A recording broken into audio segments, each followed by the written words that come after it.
صفحه آبی و مرگ ویندوز اومده جلو چشات ولی نمیدونی که باید چی کار کنی؟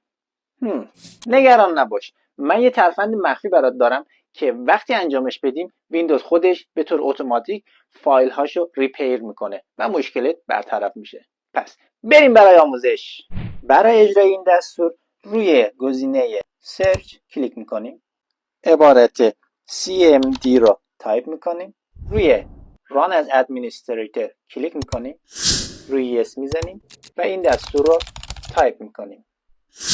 حالا باید منتظر بمونیم تا که فایل های ویندوز عمیقاً بررسی بشن و فایل های خراب ریپیر بشن. بعد از بازسازی فایل های ویندوزت بیا ویندوزت رو یک بار ریستارت کن و تمام. دیدی با این ترفند مخفی نیاز به نصب مجدد ویندوز نداری. حتما پیج منو فالو داشته باش تا از ترفندهای بعدی با خبر بشی.